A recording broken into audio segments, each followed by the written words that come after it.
Hello friends, ఈ రోజు ఈ వీడియోలో మన టాలీవుడ్ లో ఉన్న డైరెక్టర్స్ యొక్క ఆస్తులు ఎంత మరియు ఏ డైరెక్టర్ ఎంత రెమ్యునరేషన్ తీసుకుంటున్నాడో చూద్దాం. ప్రస్తుతం ఉన్న డైరెక్టర్స్ ఓన్లీ తెలుగు లాంగ్వేజ్ లోనే కాకుండా పాన్ ఇండియా రేంజ్ లో సినిమాలు తీస్తున్నారు. దానివల్ల మూవీ బడ్జెట్ పెరుగుతుంది, వీళ్ళ రెమ్యునరేషన్స్ కూడా పెరుగుతున్నాయి. వీళ్ళ రెమ్యునరేషన్స్ ద్వారా మరియు వీళ్ళ చేసే పలు వ్యాపారాల ద్వారా అలాగే ఎన్నో కంపెనీస్ కి బ్రాండ్ అంబాసిడర్ గా ఉండడం ద్వారా వీళ్ళ ఆస్తులు పెరుగుతున్నాయి. అయన్నొద్దు, పాయింట్కి రా. ఓకే ఇంకా లేట్ చేయకుండా ఎవరి నెట్వర్క్ ఎంతో చూద్దాం అన్నట్టు వీడియో చివరి వరకు చూడండి. చివరిలో ఒక సర్ప్రైజ్ డైరెక్టర్ గురించి కూడా చెప్పాను. ఇంకా లేట్ చేయకుండా let's start our today's video.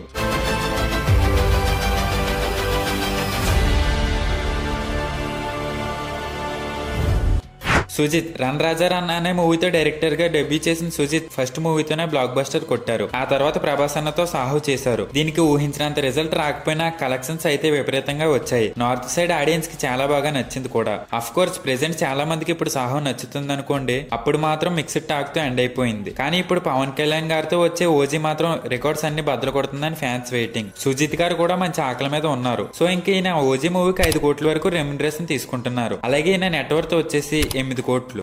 Krish Jagarlamudi career starting లోనే గమ్యం వేదం వంటి సినిమాలతో గొప్ప డైరెక్టర్ అనిపించుకున్నారు క్రిష్ గారు. స్టార్ డైరెక్టర్ గా ఎదిగి ఎన్నో మంచి సినిమాలు తీశారు. కానీ 2019లో వచ్చిన ఎన్టీఆర్ కథానాయకుడు అండ్ ఎన్టీఆర్ మహానాయకుడు పెద్దగా ఆడకపోవడంతో ఈయన గ్రాఫ్ చాలా పడిపోయింది. ఈయన నెక్స్ట్ మూవీ కూడా పవన్ కళ్యాణ్ గారితోనే, అదే హరిహర వీరమల్లు. కానీ ఇది కూడా ఎప్పటి నుంచో పోస్ట్ పోన్ అయిపోతూ వస్తుంది. పోస్ట్ పోన్ అయినా పర్లేదు, రిలీజ్ అయ్యి బ్లాక్ బస్టర్ అయితే అదే హ్యాపీ అనుకుంటున్నారు ఫ్యాన్స్. అయితే ఈయన ప్రస్తుతం ఒక సినిమాకి 8 నుంచి 10 కోట్ల వరకు రెమ్యునరేషన్ తీసుకుంటున్నారు. ఇంక ఈయన ఆస్తి విలువ వచ్చేసి 25 కోట్లని అంచనా. సందీప్ రెడ్డి వంగ రీసెంట్ టైమ్స్ లో బాగా వినిపిస్తున్న పేరు. అర్జున్ రెడ్డి సక్సెస్ తో ఒకసారిగా స్టార్ డైరెక్టర్ అయిపోయారు సందీప్ వంగ గారు. డెబ్యూ మూవీతోనే అందరి చూపు తన వైపు తిప్పుకున్నారు. ఇంకా రీసెంట్ సెన్సేషన్ యానిమల్ తో ఎంత బేభత్సం క్రియేట్ చేశారో మనందరికీ తెలుసు. ఈయన సినిమాలు ఎంతో బాగున్నాయని పొగిడేవారు ఒకవైపు అయితే, ఇదేం సినిమారా బాబు అని క్రిటిసైజ్ చేసేవారు మరోవైపు. అయితే ఈయన రెమ్యునరేషన్ వచ్చేసి 100 నుంచి 150 కోట్లు. ఏమిటండి మీరు మాట్లాడేది? యాక్చువల్లీ అది రెమ్యునరేషన్ కాదు, కలెక్షన్స్ లో షేర్. ఈయన తీసిన 3 సినిమాల్లో కూడా ఈయన వన్ ఆఫ్ ద ప్రొడ్యూసర్ గా ఉంటూ ఆ మూవీకి వచ్చిన కలెక్షన్స్ లో షేర్ తీసుకుంటారు. అలాగే ఈ యానిమల్ కి 100 నుంచి 150 కోట్ల వరకు షేర్ ని తీసుకున్నారు. ఇంకా ఈయన నెట్వర్క్ వచ్చేసి 150 కోట్ల పైనే. అయినా ఏ మాటకు ఆ మాట రెమ్యునరేషన్ తీసుకోకుండా ఆ మూవీకి వచ్చిన షేర్ తీసుకోవడం అంటే మామూలు తెలివి కాదు. ఇది వ్యాపారం.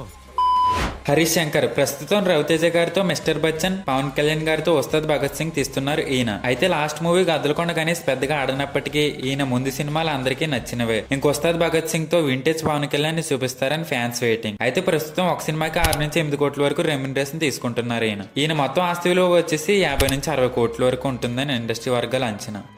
నాగ్ అశ్విన్ ఫస్ట్ మూవీ ఎవడే సుబ్రహ్మణ్యం పెద్దగా ఆడలేదు, కానీ నెక్స్ట్ మూవీ మహానటితో అందరినీ ఆశ్చర్యపోయేలా చేశారు. ఒక బయోగ్రఫీని ఇంత కొత్తగా ఇంత అందంగా కూడా చెప్పొచ్చా అని చూపించాడు. మళ్ళీ ఇప్పుడు ప్రభాస్ అన్నతో కలికి 2898 తీస్తున్నారు. దాదాపు 600 కోట్లకు పైగా బడ్జెట్ తో వస్తున్న ఈ మూవీలో అమితాబ్ బచ్చన్, దీపికా పడుకోనే, కమల్ హాసన్ ఇలా పెద్ద స్టార్ కాస్టే ఉంది. పైగా ఈ మూవీ మీద చాలా హైప్ ఉంది బయట. మొత్తం అడ్వాన్స్డ్ టెక్నాలజీతో వేరే యూనివర్స్ లో జరిగే స్టోరీ. టోటల్ విఎఫ్ఎక్స్ మీదే ఆధారపడి ఉంది. బాగుంటే మాత్రం రికార్డ్స్ అన్ని బద్దలైపోతాయి. నాగ్ అశ్విన్ రేంజ్ కూడా ఎక్కడికో వెళ్లిపోద్ది. అయితే ఈ మూవీకి నాగ్ అశ్విన్ 8 కోట్ల వరకు రెమ్యునరేషన్ తీసుకుంటున్నాడు. ఇంకైనా నెట్వర్క్ వచ్చేసి 10 కోట్లు. బోయపాటి సీను కెరీర్ స్టార్టింగ్ లో భద్ర, తులసి వంటి మంచి సినిమాలు తీసిన ఈయన ఆ తర్వాత నుంచి ఒకే టెంప్లెట్ మూవీస్ తీసుకుంటూ వెళ్లిపోతున్నారు. హీరోకి ఒక ఫ్యామిలీ, ఆ ఫ్యామిలీని విలన్ చంపాలనుకోవడం, కానీ హీరో తన ఫ్యామిలీని కాపాడుకుంటూ అడ్డొచ్చిన అందరినీ ఫిజిక్స్ ని ఆయుధం కింద వాడుకుని చంపేయడం. ఇదే టెంప్లెట్ లో మూవీస్ తీస్తున్నారు. ఈ మధ్యన వచ్చిన స్కందాన్ని థియేటర్ లో చూసిన ఆడియన్స్ పరిస్థితి,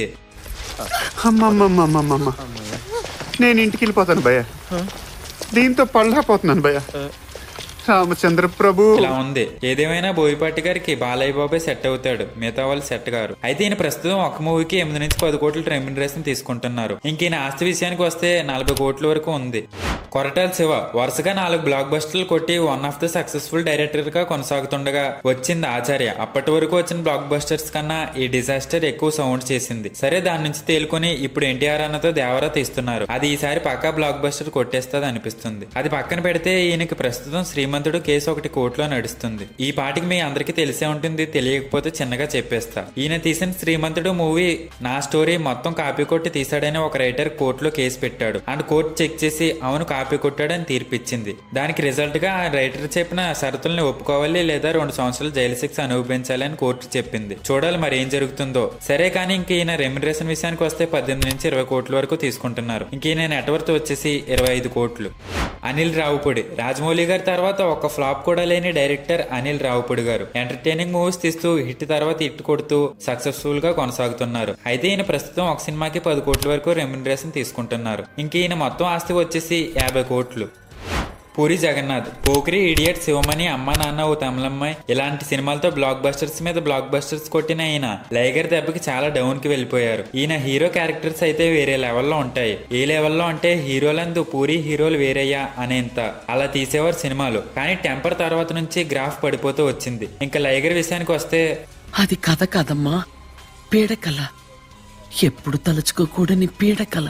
అది మ్యాటర్. సో ఇప్పుడు డబుల్ స్మార్ట్ తో అన్నా మంచి కంబ్యాక్ ఇస్తారేమో వేచి చూడాలి. అయితే ఈయన ప్రస్తుతం డబుల్ స్మార్ట్ కి 10 నుంచి 15 కోట్ల వరకు తీసుకుంటున్నారు. ఇంక ఈయన ఆస్తి విలువ వచ్చేసి 80 కోట్లని అంచనా. త్రివిక్రమ్ శ్రీనివాస్, ఇప్పుడంటే గుంటూరు కారం బాగాలేదని అందరూ గురూజీని వేసుకుంటున్నారు. కానీ ఆయన ఎంత మంచి సినిమాలు తీసారో మనందరికీ తెలుసు. ఏదో 1-2 సినిమాలు బాగాలేదు కానీ ఆయన తీసిన మిగతావన్నీ ఎంత బాగుంటాయో మనందరికీ తెలిసిందే.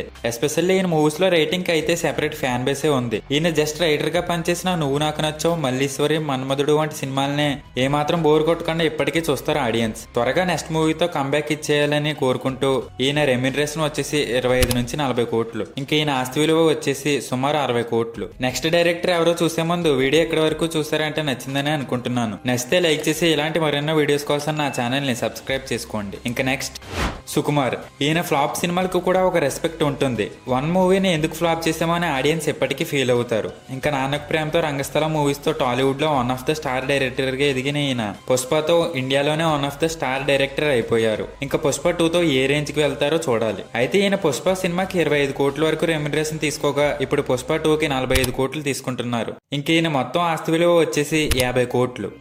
రాజమౌళి, ఇండియా ఫిల్మ్ ఇండస్ట్రీకి పరిచయం అవసరం లేని పేరు. తన మేకింగ్ స్టైల్ తో, తన విజన్ తో ఈ రోజు టాలీవుడ్ లో నెంబర్ 1 డైరెక్టర్ గా ఉన్నారు. ఒక మూవీకి ఎక్కువ టైం తీసుకున్నా అది వర్త్ అనిపిస్తుంది ప్రొడక్ట్ చూస్తే. ఇంకా బాహుబలి 1 and 2తో ఇండియా వైడ్ ఎంత సెన్సేషన్ క్రియేట్ చేశారో నేను కొత్తగా చెప్పనక్కర్లేదు. అండ్ RRR తో ఇంటర్నేషనల్ వైడ్ అందరినీ మన వైపు చూసేలా చేశారు. జపాన్ లో 100 రోజులు ఆడింది. నెట్ఫ్లిక్స్ లో నెంబర్ 1 మూవీగా ఎన్నో వీక్స్ ఉంది. జేమ్స్ కెమెరాన్ నుంచి స్టీవెన్ స్పీల్బర్గ్ వరకు అందరూ మూవీని పొగిడారు.